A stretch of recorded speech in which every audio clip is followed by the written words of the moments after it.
Oi, pessoal. Aqui quem fala é o professor Gustavo Rivera, da Universidade Católica de Brasília. E no vídeo de hoje nós vamos falar de um dos materiais mais versáteis na nossa odontologia, que é o cimento de ionômero de vidro.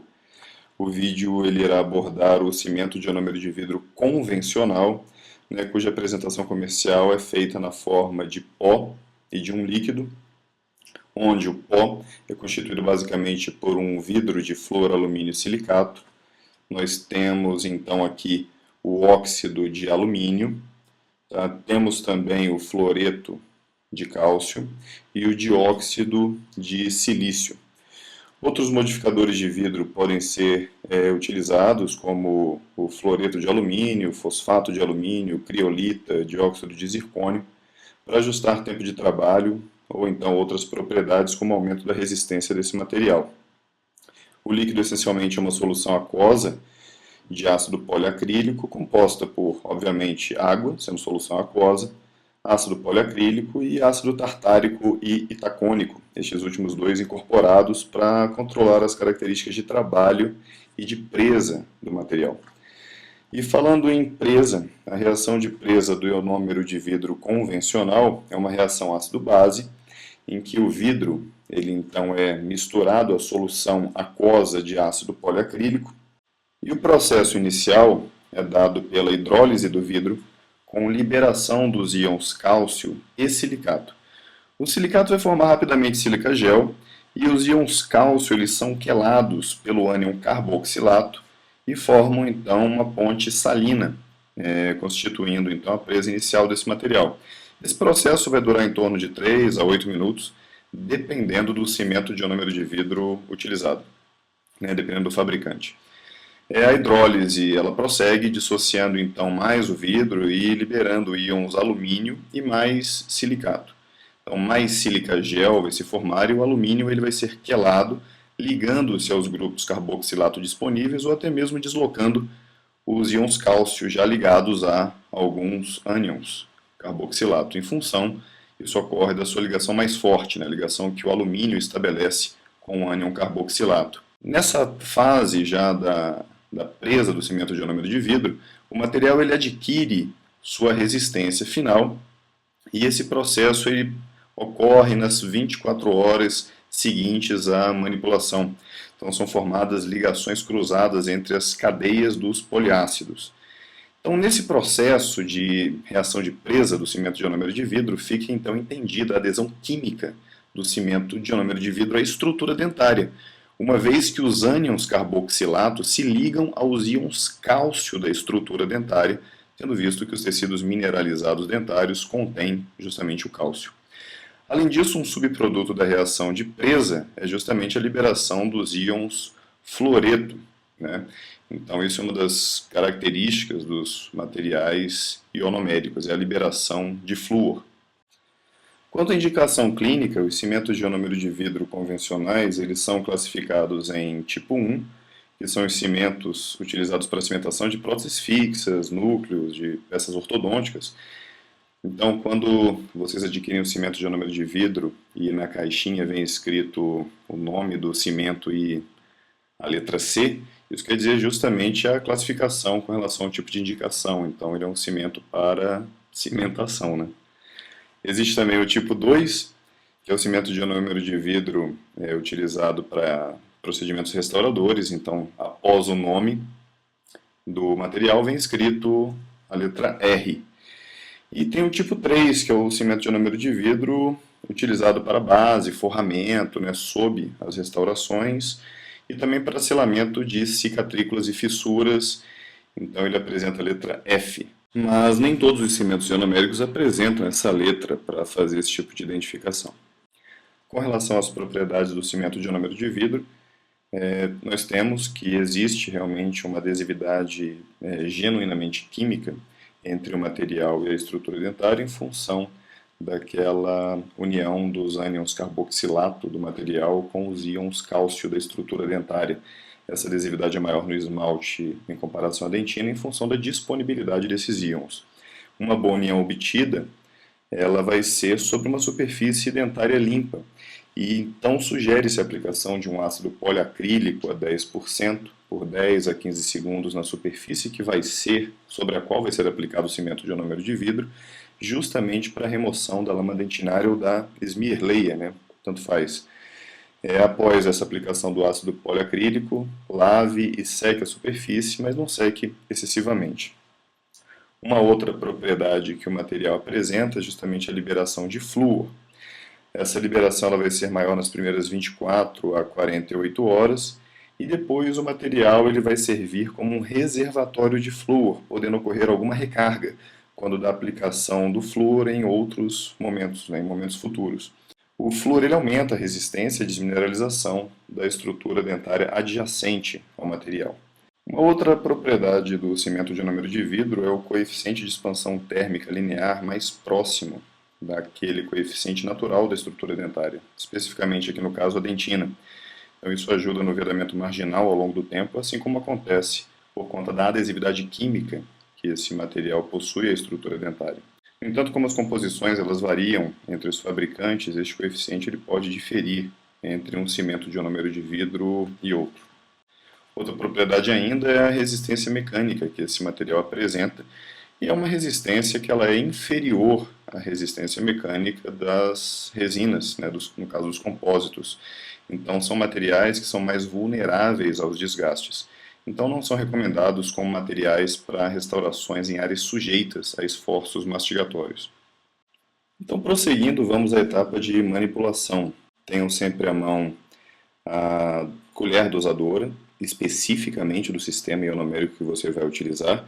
Existem diferentes tamanhos de colheres dosadoras dependendo do material que for utilizado, então não troque, não utilize colher de um sistema para fazer a manipulação de outro, porque isso vai alterar a quantidade de pó e, consequentemente, a proporção pó e líquido do material que você pretende manipular e, fatalmente, nas propriedades finais do seu material. Disponibilize, então, obviamente, o frasco que contém o pó, o frasco que contém o líquido do ionômero e utilizem os blocos de manipulação para o cimento de ionômero de vidro. Não é à toa que esses bloquinhos eles vêm dentro da caixa do seu material e, ao invés de utilizar placas de vidro, dê preferência à utilização dos blocos. Ainda assim, essa questão da preferência ela reside no fato de que alguns sistemas ionoméricos eles apresentam na própria bula, né, feita pelo fabricante, a opção em se utilizar o bloco de manipulação ou a placa de vidro. Não são todos os fabricantes que preconizam isso, mas alguns dão essa opção. Então, como sugestão, verifiquem e leiam a bula de cada sistema ionomérico que for ser utilizado.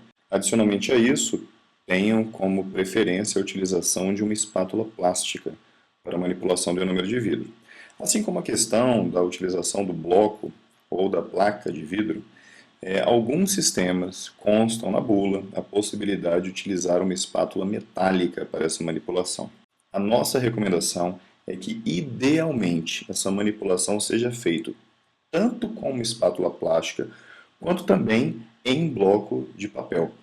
E a ideia disso é justamente para que nós evitemos que as partículas de vidro elas arranhem e desprendam outras partículas da placa de vidro, assim como também desprendam íons metálicos da espátula metálica que possam ambos interferir nas propriedades do cimento ionomérico que está sendo manipulado. Com o intuito de reforçar essa questão do bloco de manipulação, nós temos aqui um exemplo do bloco da 3M, em que fica claro a visualização de uma área mais brilhosa. São essas faces brilhosas dos blocos de manipulação que devem ser utilizadas. Tenha muito cuidado em papéis ou blocos de manipulação cuja outra face apresenta-se um pouco mais porosa. Não realize a manipulação nesse tipo de face do papel, porque essa face pode absorver um pouco do líquido do cimento ionomérico e isso também alterar a proporção e, consequentemente, nas propriedades que o material vai apresentar. Bom, então no caso da manipulação, vamos a uma demonstração. A primeira coisa que devemos fazer é agitar levemente o frasco que contém o pó para tirar o que chamamos de clusters ou aglomerados desse pó. Então o pó tem que ficar bem solto para fazer a remoção dele. Depois nós utilizaremos justamente essa espécie de tampa interna, né, de plástico que ajuda na remoção do excesso do pó do ionômero de vidro. Então não achem que justamente essa tampazinha interna de plástico, ela só está aí para te atrapalhar. Ela serve para que você tire a porção do seu pó na colher medidora sem os excessos. Uma recomendação aqui entra, que é para você não compactar, não é para condensar o pó dentro dessa colher medidora. Então você faz a sua apreensão, né, a sua coleta, na verdade, desse pó ionomérico, remove-se o excesso e dispensa-o sobre o bloco de manipulação. Depois, uma vez que o pó já está colocado no bloco, nós vamos adicionar o líquido. E o líquido, tenha muito cuidado na hora de verter essa gota sobre o bloco. Então, com cuidado, leve gradativamente o frasco em posição vertical, para que você não tenha incorporação de bolhas de ar justamente nessa medida, porque também bolhas de ar vão fazer com que a proporção do líquido fique menor. Isso, consequentemente, afeta a presa final e as propriedades do seu material. Isso daqui é muito importante, que aglutinar o material, ou seja, colocar o líquido em contato com o pó, isso é diferente de espatular. Tá? Então, no caso do ionômero de vidro, nós aglutinamos, colocamos gradativamente o pó em contato com o líquido, para que aquele ácido poliacrílico ele atue sobre as partículas de vidro e consiga fazer a liberação dos íons, que consequentemente vão levar ao endurecimento e à presa desse material e à adesão, consequentemente, à estrutura dentária. Na manipulação, então, o proporcionamento pó líquido é feito, nós separamos metade desse pó e vamos aglutinar, então colocando aos pouquinhos o pó em contato com o líquido, nós vamos fazendo com que essa mistura acabe acontecendo. Sempre tente trabalhar em uma área reduzida do seu bloco de manipulação. Não faça essa manipulação em uma área extensa, porque parte desse líquido pode se perder. E aí, às vezes, reside uma dificuldade muito grande dos profissionais e dos alunos em obter uma consistência adequada do material ionomérico. O importante, ao final desse processo de aglutinação, é que nós tenhamos um material com um brilho superficial. A garantia de que o cimento ionomérico ele está pronto para ser colocado na cavidade é esse brilho que o material apresenta. Tá?